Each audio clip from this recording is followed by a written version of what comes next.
Hello friends, welcome to the Urban Parenting Sutras channel. So guidelines have been introduced for the coaching centers by the Ministry of Education. These guidelines were released on 18th of January, and the biggest guideline here was that students whose age is less than 16 years, they cannot be enrolled by the coaching centers. So as a parent, you must have heard about these guidelines in the news or in other media outlets as well. And the major reason for these guidelines was to reduce the number of suicides by the students, to reduce the number of fire incidents as well. And I will discuss about some good things regarding these guidelines in today's video. I will discuss about not so good things as well. And then I will talk about what is going to happen next. So I will talk about my personal opinion, what will be the effect of these guidelines coming in. So do watch this video till the end, do like it and do subscribe to the channel. So let's start. So first talking about the good things in these guidelines. तो पहली चीज़ यहाँ पर the misleading advertisements have been banned. तो जो भी coaching institutes हैं वो parents के साथ मिसलीडिंग प्रोमिसेस नहीं कर सकते हैं.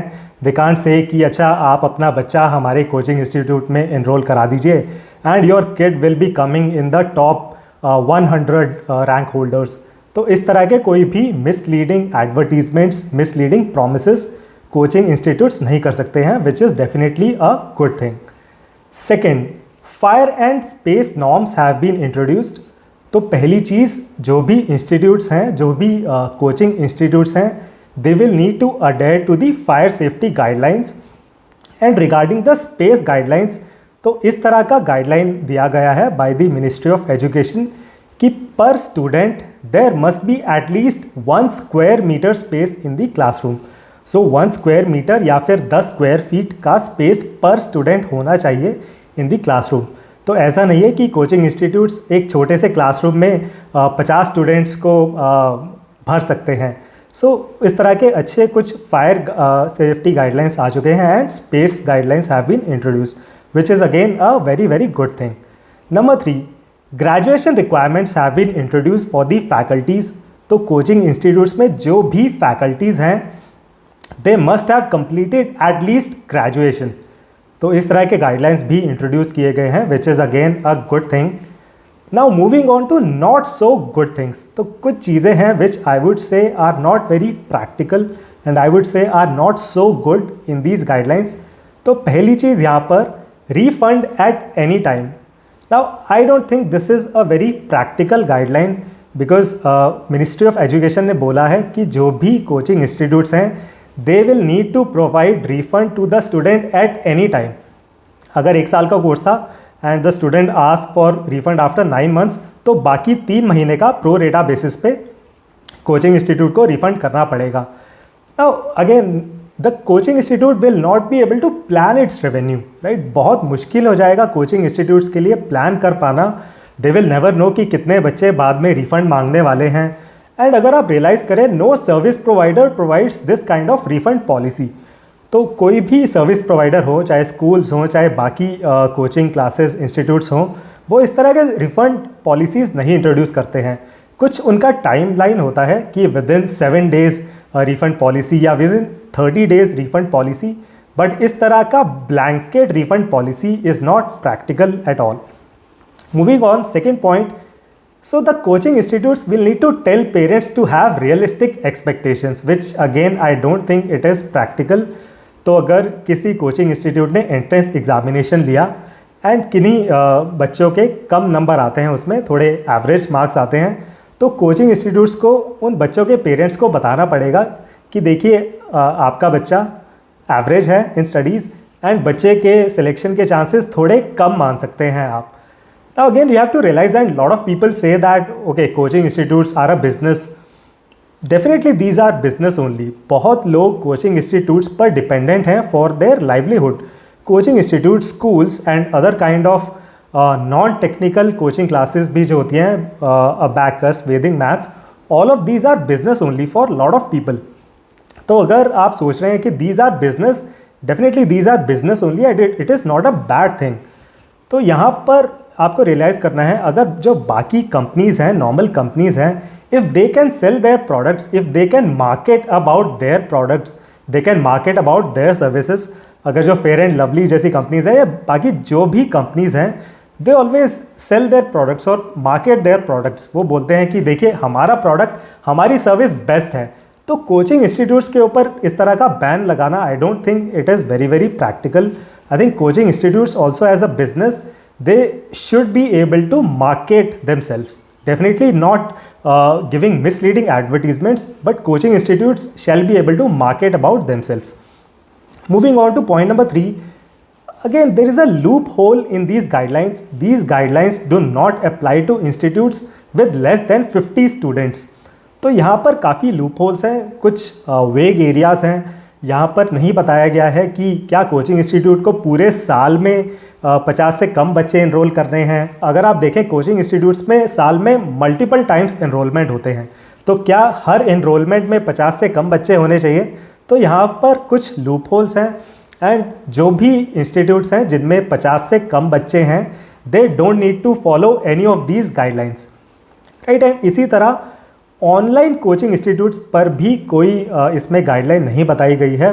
जो पूरा डॉक्यूमेंट है उसके अंदर there is no mention of the online coaching institutes. तो ये कुछ मैं कहूँगा लूप होल्स हैं in the directives, in the guidelines provided by the ministry of education. Moving on, point number 4, एक और चीज़ जो मुझे लगता है is not very practical in these guidelines. The doubts of students shall be resolved by the teachers who teach in the class. तो जो teachers class में पढ़ाते हैं उन्हीं टीचर्स को ही डाउट भी सॉल्व करने पड़ेंगे बच्चों के. तो अगेन यहाँ पर मैं आपको बताना चाहूँगा, जो कोचिंग इंस्टीट्यूट्स हैं, काफ़ी कोचिंग इंस्टीट्यूट्स में अलग से डाउट क्लियरिंग फैकल्टीज़ होती हैं. तो एक फैकल्टी ने बच्चों को क्लास में पढ़ाया एंड एक अलग फैकल्टी हैं doubt clearing faculty who will clear the doubts of the students. तो अब हो सकता है क्लास के बाद क्लास में चाहे 15-20 स्टूडेंट्स ही क्यों ना हो, they may have lot of doubts, because बच्चों को काफ़ी क्यूरियोसिटी भी होती है and it is practical, it is logical for all of them to have doubts. तो अगर ये सब स्टूडेंट्स जो फैकल्टी जो पढ़ा रहे थे उन्हीं के पास जाते हैं for getting those doubts cleared as well, तो जो फैकल्टी जो पढ़ा रहे हैं उनके ऊपर भी काफ़ी ज़्यादा प्रेशर आने वाला है. तो this is why I don't think it is very practical. जो अलग से डाउट क्लियरिंग फैकल्टी थे who used to clear the doubts of these students, I think that was the correct model. And यहाँ पर कुछ regulations ऐड किए जा सकते हैं for the doubt clearing faculties as well. जिस तरह मेन फैकल्टीज़ के लिए regulations है अब कि the main faculty must have completed at least graduation, the same guideline can apply to the doubt clearing faculty as well, that the doubt clearing faculty must have also completed at least graduation. तो ये 4 चीज़ें मैं आपको बताना चाहता था which I don't think are so good in these guidelines. Now we talked about some things which are very good, talked about some things which are not so good. Now I will talk about what is going to happen next and I will talk about my personal opinions. तो जो इन guidelines की वजह से effect होने वाले हैं, उनसे क्या इफ़ेक्ट होने वाले हैं, सेकेंड ऑर्डर थिंकिंग करके कुछ पॉइंट्स मैं आपको बताना चाहूँगा which I think is going to happen next. So first thing which is going to happen is, I think lot of consolidation is possible in the coaching industry. तो consolidation होने वाला है मेरे ख्याल से इन दी कोचिंग इंडस्ट्री. आई थिंक 2 तरह के coaching institutes आगे रहेंगे आफ्टर दीज गाइडलाइंस. एक तो रहेंगे कोचिंग इंस्टीट्यूट्स जिनके अंदर 50 से कम स्टूडेंट्स हैं, because these kind of guidelines do not apply to them, so they don't have to worry about anything. And दूसरे इंस्टीट्यूट्स रहेंगे which are big institutes, which are huge institutes जिनमें हज़ारों students हैं, because these institutes they have enough budget, they can afford counselors, they can afford psychologists, they can afford sports facilities, they can afford complaints box etc. तो इस तरह की चीज़ें काफ़ी guidelines बोली गई हैं in the directive given by the Ministry of Education. तो I think these big institutes will be able to afford all these things. But जो upcoming institutes हैं जिनमें students were more than 50 but less than thousands, I think उन पर काफ़ी effect पड़ने वाला है. एंड ये जो छोटे इंस्टीट्यूट्स थे, छोटे अपकमिंग इंस्टीट्यूट्स थे, I think they will merge, they will consolidate with these big players. तो आई थिंक आगे हो सकता है आप देखें कि जो प्लेयर्स हैं कुछ ही रह जाए मार्केट में, only big players will be there. And what I think will happen after that is, I think the coaching fee may go higher because see, the coaching institute will be bringing in these new facilities like counselors, psychologists, sports facilities, etc. But coaching institute will not cut into their own profit. तो ऐसा नहीं है कि वो कम profit लेके जाएंगे. सो हो सकता है वो जो एक्स्ट्रा फैसिलिटीज़ उन्हें प्रोवाइड करनी पड़े, they will get the same from the parents only in terms of additional fees, right. So end of course क्योंकि कम प्लेयर्स हो जाएंगे, हो सकता है कंपटीशन भी कम रहे इन दी कोचिंग इंडस्ट्री. तो I think the coaching fee may go higher. This is my opinion. Second thing, and this has been mentioned in the guidelines as well. So I think more NITs, IITs, IIMs will open up in the next 5 to 10 years. So Ministry of Education wants that by 2035 there are many new institutes of higher education as well, ताकि जो selection का ratio है बच्चों का, students का in these higher education institutes वो बढ़ जाए from the current ratio. So I think more NITs, IITs, IIMs, AIMS are going to open in our country. That was point number 2. Point number 3, you have to realize that aspirations of parents will not decrease by these guidelines. देखिए इन guidelines में अगर आप देखें तो the blame has been put on the coaching institutes altogether. पूरा blame उन पर डाला गया है. No one is talking about the high aspirations of Indian parents, and I think that was a huge reason behind the student suicides. So that those aspirations, those high aspirations are not going to come down. देखिए आपको ये भी realise करना है, अब अगर हम देखें all over the country lot of coaching institutes had opened up. The reason was that parents needed these coaching institutes.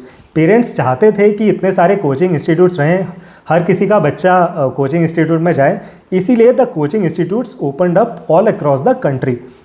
So the demand by the students, the demand by the parents was driving the supply of coaching institutes. जहाँ पर भी coaching institutes को लगता था कि इस शहर में, इस एरिया में बहुत डिमांड है कोचिंग इंस्टीट्यूट की, they used to open a coaching institute there, right. So the demand by the parents was driving this supply of coaching institutes.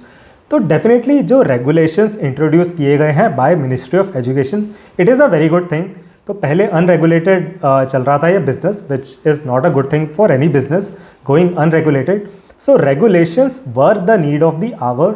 But I think इस तरह का ब्लैंकेट बैन कर देना कि 16 साल से नीचे के बच्चे नहीं जा सकते हैं इन कोचिंग इंस्टीट्यूट्स, या जो और अलग अलग तरह के रेस्ट्रिक्शंस रूल्स लगा दिए गए हैं which we talked about in the not so good points. I think that kind of a blanket ban is not good.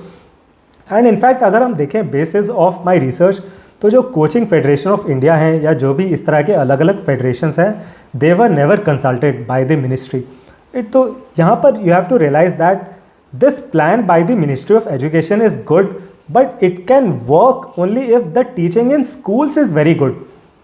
However school में टीचिंग का कुछ अलग ही सिनेरियो है. अगर आप देखेंगे, if you talk to teachers in schools, they are dependent on the teachers in the coaching institutes.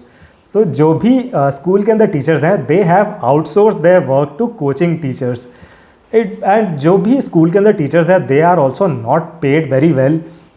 हो सकता है आप एज अ पेरेंट बहुत हाई फीस पे करते हैं for your kid to the school, but जो भी आप हाई फीस पे कर रहे हैं, it is either going in the school infrastructure और it is going to the school as a platform. It is not going to the teachers who are teaching your kids. On the other hand, जो coaching institutes में teachers हैं, they are paid well.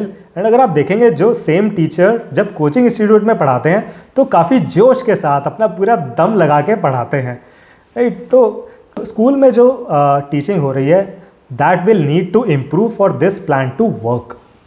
तो ये कुछ बहुत ही important points मैं discuss करना चाहता था इस वीडियो में. एंड ये काफ़ी आगे भी चलने वाला है ये डिस्कशन, बिकॉज अभी सेंट्रल गवर्नमेंट ने इन गाइडलाइंस को निकाला है. Now it is up to the state governments also कि वो इस फ्रेमवर्क को किस तरह इम्प्लीमेंट करना चाहते हैं. तो definitely I will keep a very close I on the situation, how it develops in the future.